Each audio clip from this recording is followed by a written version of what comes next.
আন্দালিব রহমান পার্থ। তিনি ত্রয়োদশ জাতীয় সংসদ নির্বাচনে ভোলার এক আসনের সংসদ নির্বাচিত হন। তিনি প্রথম সংসদ নির্বাচন করেন 2008 সালে। তার পিতা মৃত্যু হওয়ার পরে ভোলার জনগণ তাকে সংসদ নির্বাচিত করে।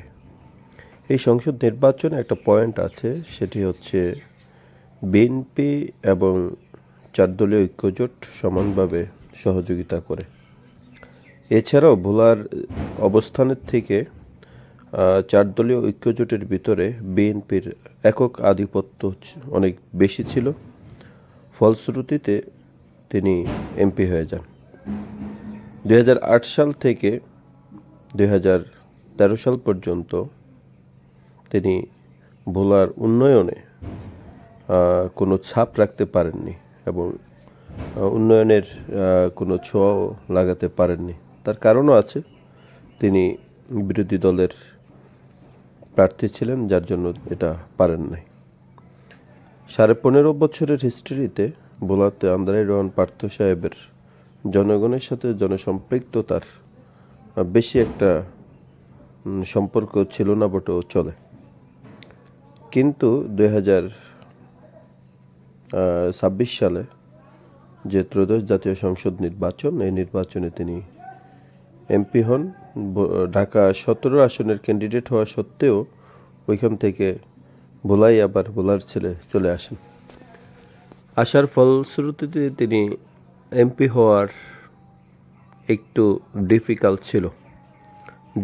ছিল এই যে তার দীর্ঘদিনের গ্যাপ ছিল ভোলাতে আসা এবং জনগণের সাথে সম্পর্ক বজায় রাখা। দ্বিতীয়ত হচ্ছে এখানে হেভিওয়েট প্রার্থী যদি বলা হয় আলমগীর হাজী, জনাব গোলাম নবী আলমগীর, তিনি ধানের শীষের প্রার্থী ছিলেন। ইনি বসে যাওয়াতে এটা আন্দালিব রহমান পার্থর জন্য সহজ হয়েছে। সহজ হওয়ার পরটাও কিন্তু ডিফিকাল্ট ছিল বটে, যেখানে অধ্যক্ষ নজরুল ইসলাম বাংলাদেশ জামাত ইসলামীর প্রার্থী ছিলেন এবং তিনিও দুরন্ত গতিতে কম দূর আগাননি। এবং এটা যদি পার্সোনালি কাউন্ট করা হয় তাহলে দেখা যাবে যে আপনার তিনি কতটুকু দৌড়িয়েছেন এবং কতটুকু গায়ে কাদা মেখেছেন, এটা অন্তত তাকে জিজ্ঞেস করলে পাওয়া যাবে। জনাব আন্দালিব রহমান পার্থ তিনি বাংলাদেশের ভিতরে সুনামধন্য এবং একজন, আমি বলবো যে ভালো বিতার্কিকও বটে। তার কথা, বাচনভঙ্গি এবং সব দিক থেকে একজন স্মার্ট নেতাও তিনি বটে। কিন্তু তার গত যে 5 বছরের সাংসদ ছিলেন তার কিছু গ্যাপ যদি এবারও বয়ে চলে ওটা অব্যাহতভাবে, তাহলে তার পরবর্তী ধাপ সুন্দর হবে না বটেও এরকমটা অনুমান করছি।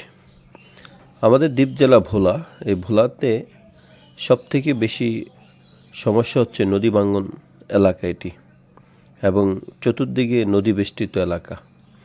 তো সেক্ষেত্রে যদি তিনি নদী ভাঙ্গন রোধ ও পুনর্বাসনের ক্ষেত্রে এই বিষয়গুলোকে গুরুত্ব দেন, যে স্থায়ী ও টেকসই বাঁধ নির্মাণ, জরুরি ভাঙ্গন প্রতিরোধ তহবিল গঠন করা, ভাঙ্গন কবলিত পরিবারকে দ্রুত পুনর্বাসনের ব্যবস্থা করা, চরাঞ্চল ভূমির বৈধ মালিকানা নিশ্চিতকরণ, তারপর নদী বেষ্টিত এলাকাগুলো বন্যা নিয়ন্ত্রণ ও দুর্যোগ প্রস্তুতিও থাকা লাগে।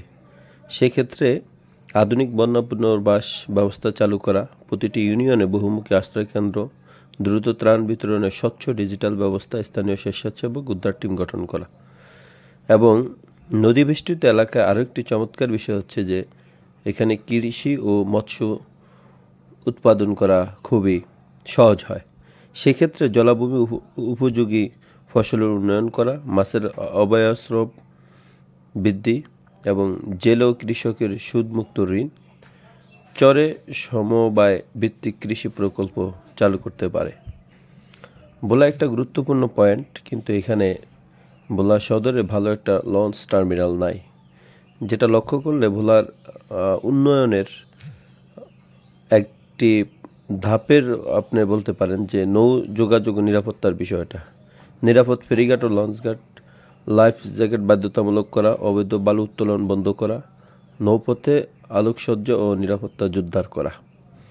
এবং শিক্ষা ও স্বাস্থ্য যদি বলি, চরাঞ্চলে মোবাইল স্বাস্থ্যসেবা, নদী তীরবর্তী স্কুলে যাতায়াত সহায়তা, বন্যাকালীন বিকল্প শিক্ষা ব্যবস্থা, মাতৃ শিশু স্বাস্থ্য বিশেষ কর্মসূচি যদি চালু করেন, এবং কর্মসংস্থান ও অর্থনীতির যে বিষয়গুলো রয়েছে, নদীভিত্তিক পর্যটন উন্নয়ন, হাটবাজার আধুনিকায়ন, যুবকদের দক্ষতা উন্নয়ন প্রশিক্ষণ, ক্ষুদ্র ও কুটির শিল্প সহায়তা। আরেকটি পয়েন্ট হচ্ছে স্বচ্ছ জবাবদিহিমূলক প্রশাসন। যদি আন্দালিব রহমান পার্থ আগামী দিনে ভোলা শহর থেকে যদি আপনি একটা জিনিস লক্ষ্য করলে দেখবেন আপনারা যে ভোলা শহরে হাফিজ ইব্রাহিম বা যারা আছেন, যদি বলি নুরুল ইসলাম নয়ন ব্যতীত আর আন্দালিব রহমান পার্থ ব্যতীত ভোলা 4 আসনে মোস্ট অফ সিনিয়র কোনো নেতা নাই।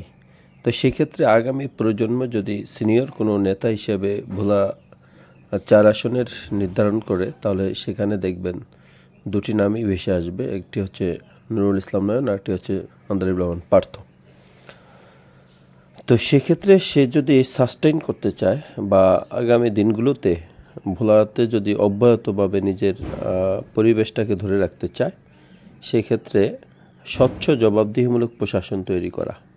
এখানে আমি যদি বলি যে সে যদি চায় যে অপরাধ করবে সে পানিশমেন্ট পাবে, যে অপরাধী নয় সে আমার দলের হোক বা না হোক সে এ অঞ্চলে নিরাপদ থাকবে, তাহলে দেখা গেছে যে তার এই কনসেপ্টটা যদি মানুষের কাছে পৌঁছে এবং মানুষ যদি সেভাবে তাকে পায়, তাহলে আগামী দিনগুলোতে তার কঠিন কোনো প্রস্তুতি নিতে হবে না।